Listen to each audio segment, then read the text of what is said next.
Never be self-entitled. It's the quickest way to kill your chances of doing something big.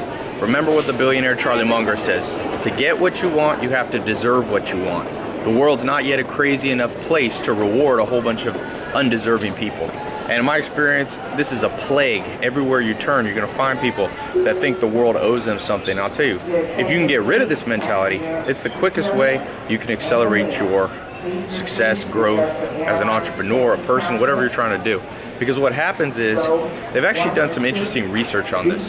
By the way, I'm flying home. I've been gone for a month. I've been in the UK, Norway, and now I'm in London. I'm in New York City at JFK Airport here in Queens.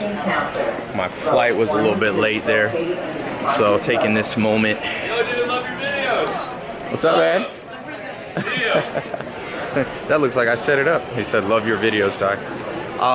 But what I was gonna say, the reason and what scientists have found, they've done studies on people who were very smart as a young child.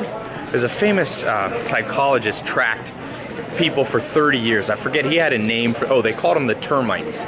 They were like super genius kids. And what they found is they actually underperformed expectations.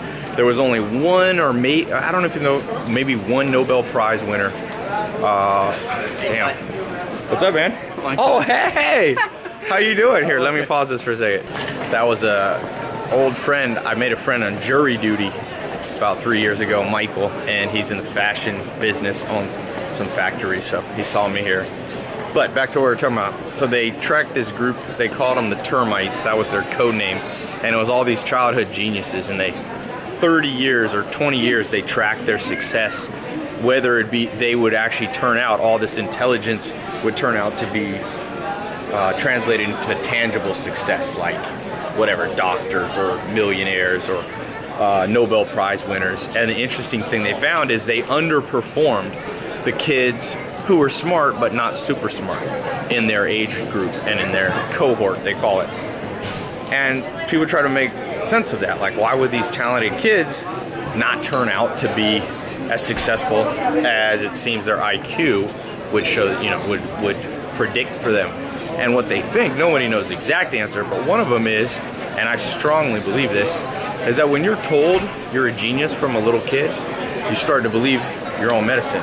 When you start to believe your own medicine, you stop putting in the effort to grow your talent. And that's a version of being self-entitled. So my prediction why the termites are like this is very simple. You tell somebody too long that they're gonna be successful, they'll believe their own press. And that's that old cliche. Never read your own press, because then you stop practicing. And that's one form of self-entitlement. I don't even think that's the most dangerous. The most dangerous self-entitlement is what you see right now in the world, where people are like, I wrote, people are violently, and not physically violent, but emotionally violent over saying, I deserve something. I get people every day. I've given away like 6 free Camaros this year to people. Sometimes people will write me and say, give me a car. Well, I don't owe anybody a car. I never won a car in a Snapchat giveaway. But I think it's a sign of the times. This is an Instagram that I posted. It said, in the 1300s, people would complain, I'm dying from the Black Plague. In the 1800s, they'd say, I'm 9 and I work in a factory. In the 1900s, people said, I'm off to fight in a war. In the 2000s, people just go, I'm offended. What are you really offended about? Has the world become so weak-willed that if anything goes wrong, we go, wait a sec, I'm entitled to a world where everything goes right? That reality doesn't exist. I hope things go well for you, but to expect a life with no friction, to expect that you're entitled to that, is to go against every law of biology, every law of competition, every law of economics, and every law of common sense.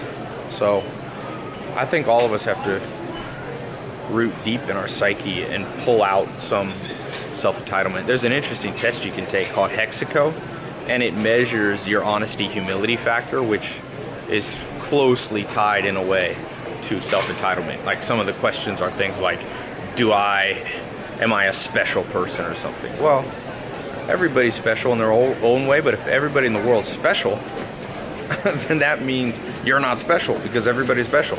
7 billion people are all special. And I know what people are trying to say, you're special in your own way, you're unique, whatever, that's great. But in terms of being entitled to something, everybody's entitled to success, right? But shouldn't you give it to the people who put in the work?